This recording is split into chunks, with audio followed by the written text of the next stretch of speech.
Ibu-ibu jamaah yang saling menghormati, alhamdulillah kita masih bisa berkumpul sama-sama, ya, walaupun kita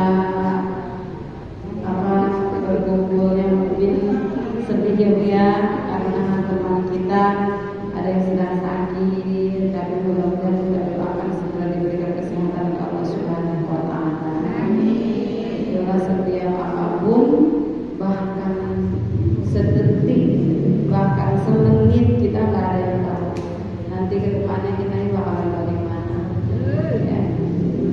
Sekarang kita bisa duduk, nggak tahu semenit yang akan datang kita bisa apa. Sekarang kita bisa bicara, nggak tahu semenit yang akan datang kita bisa apa. Ya, nggak sehat terus, dan juga yang sakit juga nggak bakalan sakit terus. Ya, yang penting semangat. Ya, jadi nggak udah mentang-mentang sakit terus udah gitu ya, udah nggak ada gairah, nggak ada semangat, udah nggak ada, udah pesimis gitu, enggak. Allah akan sembuhkan sama seperti Allah akan sakitkan orang yang sembuh, ya. Yang sehat-sehat bisa tiba-tiba sakit, yang sakit pun bisa tiba-tiba sehat, gitu ya. Jadi yang penting kita mintanya hanya kepada Allah Subhanahu wa Ta'ala. Zaman dahulu ada seorang yang sedang sakit, datang, kalau datangnya kepada Rasulullah sudah pasti ya Bu ya, sembuh. Orang yang buta datang kepada Rasul sembuh. Bahkan orang yang tangannya buntung pun datang kepada Rasul, tuh tangan bisa balik lagi jadi satu, gitu ya. Masya Allah, orang yang ibaratnya banyak, kalau Rasulullah ya pasti bakalan sembuh. Tapi ini ada yang sakit, ibu-ibu bawa anaknya, anak kecil. Gimana nih, anak saya udah sakit berhari-hari, udah lemes, makan apa nggak masuk, minum apa nggak masuk. Saya takut, khawatir kenapa-napa, bawa ke dokter, bawa ke tabib, bawa ke tukang apa namanya, biar sehat gitu ya, diobatin ini itu udah, tapi nggak sehat-sehat nih. Bagaimana anak saya nih, nangis terus, ibu-ibu tuh nangis. Ya, pada saat itu tuh udah nggak ada Rasulullah. Disarankan oleh para orang-orang soleh, datanglah. Sekarang mungkin udah nggak ada Rasul, tapi sekarang masih ada sahabatnya Rasul, Sayyidina Bilal bin Rabah. Datanglah, coba minta doanya kepada Sayyidina Bilal bin Rabah. Datanglah itu, ya, bawa anaknya yang lagi kesakitan itu. Assalamualaikum warahmatullahi wabarakatuh. Sayyidina Bilal, ya sahib Rasulullah, wahai sahabat Rasulullah, tolong nih aku, anakku sakit, nggak sembuh-sembuh, udah berhari-hari, berminggu-minggu, aku bingung, udah pakai ini pakai itu nggak juga sehat, nggak juga sembuh. Tolong aku ya, sahabatnya Rasulullah SAW, ya Sayyidina Bilal. Sayyidina Bilal nggak berkata apa-apa, nggak juga ini ambil air sini saya doain ya, enggak. Tapi Sayyidina Bilal masuk ke dalam, enggak lama keluar Sayyidina Bilal. Sayyidina Bilal bawa jubah atau bawa baju. Dipakaikan waktu bajunya ke anak yang sakit itu, diselimutin ke anak yang sakit itu. Baju orang dewasa dipakaikan ke anak kecil itu kan semuanya tutupan ya. Nunggu berapa menit, berapa detik, tiba-tiba tuh anak melotot sehat gitu. Ibaratnya tuh matanya kelihatan ceria, senang. Kalau bahasanya cenghar gitu ya. Udah sehat lagi nih anaknya, udah semangat lagi nih anaknya. Terus anak tuh duduk, anak tuh bilang alhamdulillah, alhamdulillah, alhamdulillah. Ibunya pun langsung memeluk anaknya, mengucapkan alhamdulillahirabbil alamin, anak saya udah sehat, alhamdulillah, anak saya udah bangun, udah melek, alhamdulillah. Kalau bahasa kita, ya Sayyidina Bilal, anak saya diapain gitu, kok diselimutin pakai baju doang, langsung sehat kembali.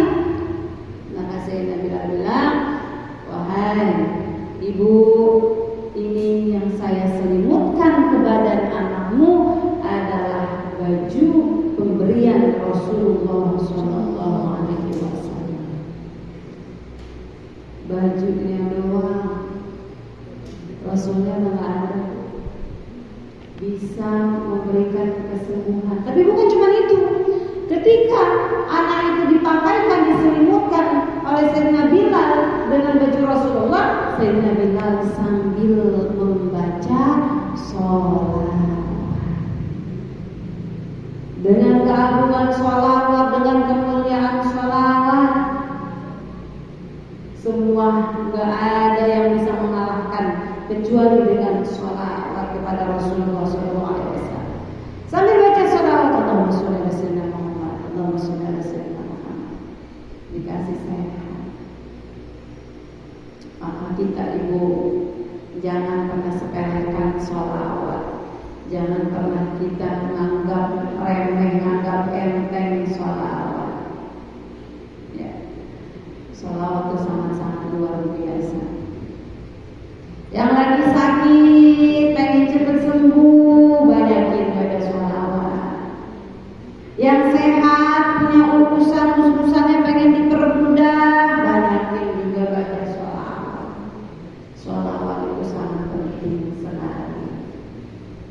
Jangan dibuang dan baca sholawat juga. Ya, kalau menurut saya baca sholawat itu mungkin orang-orang baca sholawat 1000, 2000, 3000, 5000 udah. Justru kalau menurut saya baca sholawat itu nggak ada udahnya. Mau berapa ribu dari melek mata sampai merem terus baca sholawat, nggak ada habisnya. Ya. Kenapa? Karena kita minta keberkahan di situ. Masya Allah. Jadinya sakit-sakit boleh. Ya.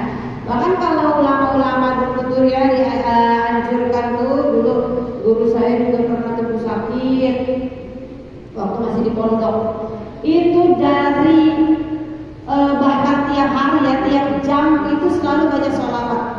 Ya, sholawat nariyah, sholawat bil qulub, sholawat apa aja itu dibaca, sampai baca Yasin Fadilah, itu kan banyak sholawatnya ya. Yasin Fadilah itu selalu dibaca habis asar. Dari asar ke maghrib tuh habis baca Yasin Fadilah, baca lagi sholawat. Dari maghrib ke isya baca lagi sholawat. Dari isya baca lagi sholawat. Sholawat terus tuh. Ya, itu diganti tuh. Nanti dari habis maghrib ke isya kelompok kamar 1 sampai kamar 7. Ntar gantian lagi. Dari isya sampai jam berapa, jam 9, kamar 8 sampai kamar 14 terus kayak gitu gantian terus ya. Waktu itu ada 77 kamar. Gantian tiap hari itu kayak begitu baca sholawat. Waktu guru saya lagi sakit gitu ya. Masya Allah, itu keberkahannya sholawat. Ya, jadi suruh baca sholawat terus. Kita minta kepada Allah. Tapi kalau kita langsung minta kepada Allah, kayaknya tuh apa ya? Kalau memang diijabah, mungkin gak sih kita ini banyak dosanya. Kalau nggak diijabah, ya kan Allah yang sendiri yang bilang kita suruh minta dan Allah akan fastajib doa gitu kan, mengijabah doa hambanya. Tapi kita juga masa sih doa saya, sebab saya dosanya banyak, banyakkan doa apa banyakkan dosa? Banyakkan doa